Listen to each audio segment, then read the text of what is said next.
Okay, we are live. Today is episode 2 or day 2 of how you can actually smell a rat or financial fraud. Yesterday we talked about, I read some of the pathetic stories from the past of people who actually lost a lot of maybe money and all that. So, how does Ponzi scheme work? That is, we're talking about how Ponzi scheme work, and we'll be giving some examples and all that.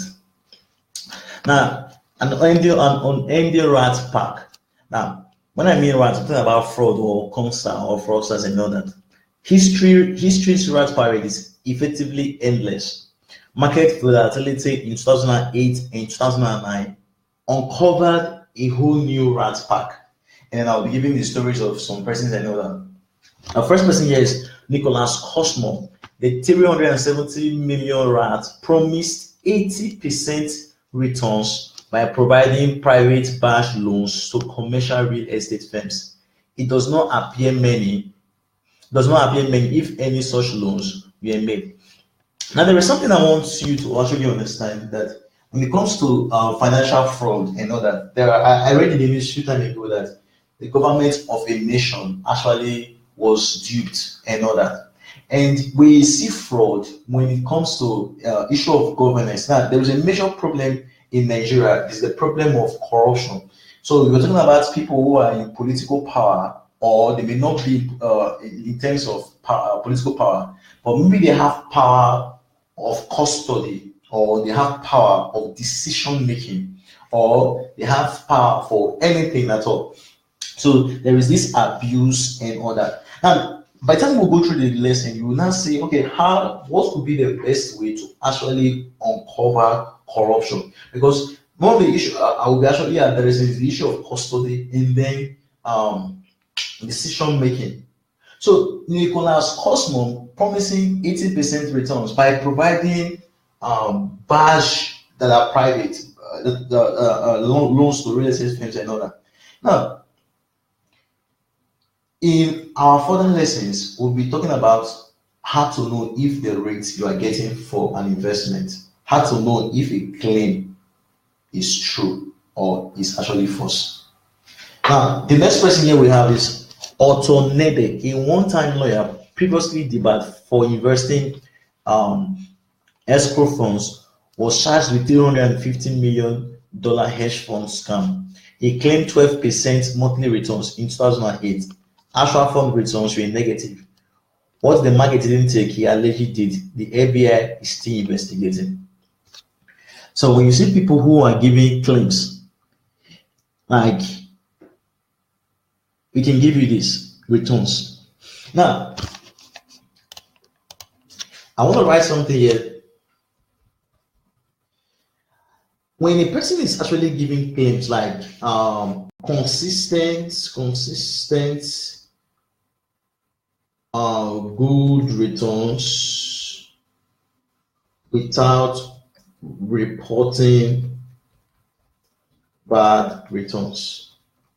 But I was in a gathering where a lot of persons, they were asking a question, and people were saying, what are some of the things about you? Some of them will say, well, I'm a very nice guy, I'm accountable, I am honest, and all that. And I was at the back of the room. I screamed out and I said, so there is nobody that have anything that is wrong with them. And that was when people now started saying, well, sometimes I get angry and all that. So when you see that the person is giving claims like, oh, don't worry, every year you look at the books, year one, this good returns, 12%. Even though the market is volatile, year two, 12%, year three, 12%. If somebody is beating their chest and saying, well, for our range of investment, we give 20 to 30%, you can always count on us, and no matter how the market is, so if someone is telling you with all confidence and telling you no matter how the market is, we must give you this return, you want to be very, very careful. And you see that maybe you say, let me go through your past. And so let me see your 10-year record. You've been existing for 10 years now. You go through the 10 years and you see all the 10 years have been true. Listen, wrong for your life. Even people like Warren Buffett, people like Warren Buffett who are investors, who are doing trading or whatsoever, they have, there's an estimate of 70% right and 30% bad decisions. Yeah, they read all the book, they do everything, but they don't get everything right. Sometimes they make mistakes in judgment, like, okay, they say this is not a good investment, and it later turns to be a good investment. And then sometimes they say this is a good investment, and it later turns out to be a bad investment. So they make bad decisions, and they tell you publicly that yeah, they make very good bad decisions. And then when you see someone does not admit bad decisions, someone does not admit the issue of volatility, and you want to run for your life, when the person is basing himself on like, oh, telling you this is no matter what happen, if the price of this falls, it will be this. Even in production, cost of production, cost of production is not static or guaranteed. It's not static. So there are times where they tell you, well, the company, they tell you, well, you see the price of petrol is going up, this is going up, therefore we're increasing the price of our products. So why should someone who is you want to do business with, be giving you guaranteed returns that for such and such period of time will be giving you such amount of money? So you want to be very careful. I'll just give you some stories. Okay.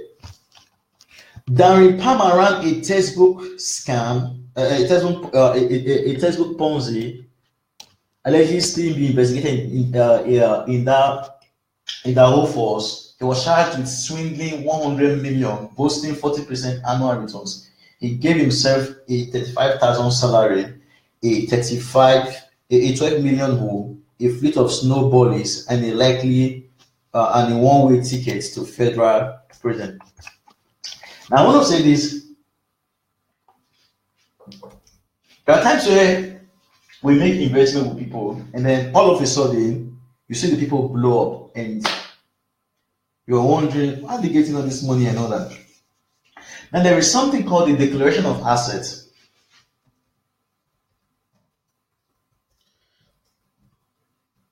So, when a person assumes an office, whether it's a political office, whether it's a business office and all that, there is something